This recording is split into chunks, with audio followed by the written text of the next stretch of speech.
नमस्कार, जिप्सा YouTube channel में आपका स्वागत है। My name is Bhujendra Chauhan. I am working जिप्सा at the position of fire and safety faculty. आज का जो हमारा टॉपिक होगा वो हम देखने वाले स्प्रिंकल हेड के बारे में। तो बेसिकली स्प्रिंकल हेड होता क्या है? तो स्प्रिंकल हेड ये हमारे स्प्रिंकल जो पाइपलाइन होता है उसका मेन पार्ट होता है। यदि देखा जाए तो स्प्रिंकल हेड के बिना आपका जो स्प्रिंकल है उसका कोई मतलब नहीं होता। स्प्रिंकल हेड क्या करता है? तो देखो, स्प्रिंकल हेड सिस्टम एक हमारा फायर डिटेक्शन सिस्टम भी है और हमारा फायर फाइटिंग सिस्टम भी है। ये देखा जाए तो फायर को डिटेक्ट करने के लिए उसमें क्या टेम्परेचर सेंसिटिव ट्यूब पाया जाता है जिसका वर्क होता है टेम्परेचर को सेंस करना।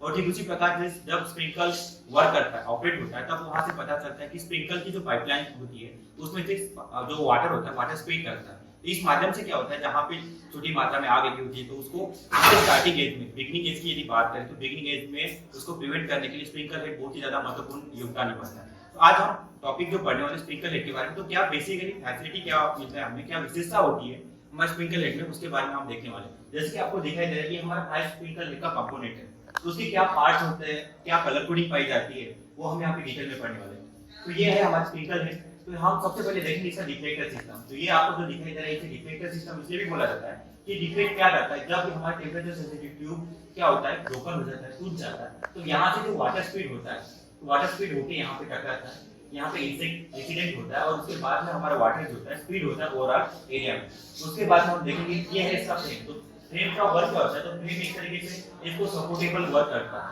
सपोर्ट देने का काम करता है। जैसे आपको पता है टेम्परेचर सेंसिटिव ट्यूब है, इसको सपोर्ट की जरूरत है, तो फ्रेम एक माध्यम है जिससे क्या होता है हमारा स्प्रिंकल हेड है उसको एक सपोर्ट मिलता है। फिर है सबसे मेन जो आता है हमारा टेम्परेचर सेंसिटिव ग्लास ट्यूब, इसे ग्लास ट्यूब भी बोल सकते हो या बल्ब ट्यूब भी बोल सकते हो। तो इसके number of types of colour coding होते हैं, उसके कलर कोडिंग के हिसाब से हम जाना जा सकता है कि उसको किस प्रकार की, किस एटमॉस्फेयर में हम यूज करना है, किस लोकेशन में यूज करना है। तो जैसे कि आपको दिखाई दे रहा है यहाँ पे जो रेड कलर कोडिंग, और इसकी एक विशेषता भी ये है कि इसके टेम्परेचर सेंसिटिव ट्यूब के अंदर जो पार्ट पाया जाता है, जो आपको लिक्विड दिखाई देता है, तो उसमें कौन कौन से लिक्विड होते हैं, तो एक अल्कोहल होता है, ठीक उसी प्रकार यहाँ पे ग्लिसरीन का भी यूज किया जाता है और वाटर सॉल्यूशन का भी यूज किया जाता है।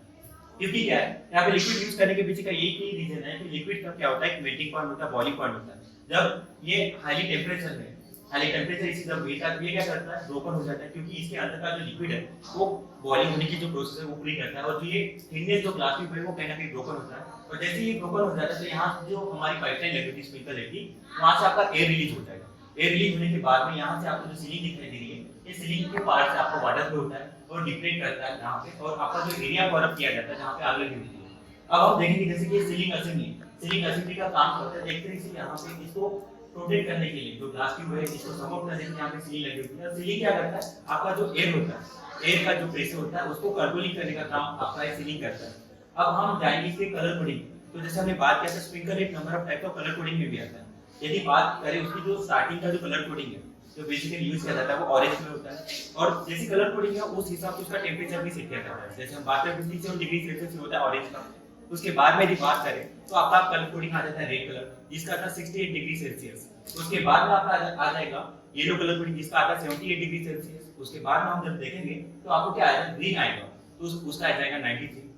ठीक इसी प्रकार हमारे यदि ब्लू की बात करें तो 141, और जो हमारा पर्पस कलर होता है उसका 183, और जो लास्ट में आता है जिसका हाई टेम्परेचर होता है जो हम कैरी करते हैं बड़ी बड़ी जो पेट्रोकेमिकल कंपनी में होता है ब्लैक कलर, जिसका 207 से लेकर आपका 263 डिग्री सेल्सियस तक वहां उसको मेंटेन किया जाता है। तो ये है हमारा बेसिक नॉलेज आपको स्प्रिंकलर पार्ट का। और हम इसके यदि टाइप की बात करें तो स्प्रिंकलर किस किस टाइप में आता है, तो स्प्रिंकलर की यदि टाइप की बात करें तो स्प्रिंकलर को देखोगे आप तो स्प्रिंकलर सिस्टम की एक जो पाइप जो हमारा टाइप्स आता है वो आता है प्री एक्शन, और एक जो होता है वेट पाइप भी हम उसे बोल सकते हैं, ड्राई पाइप बोल सकते हैं, और एक आता है हमारा ढीला जुआ। मतलब कि बेसिकली 4 टाइप्स ऑफ हमारे स्प्रिंकलर हेड होते हैं, और स्प्रिंकलर के टाइप्स होते हैं प्री एक्शन, ढीला जुआ, उसके साथ में हमारा वेट पाइप और ड्राई पाइप। Thank you.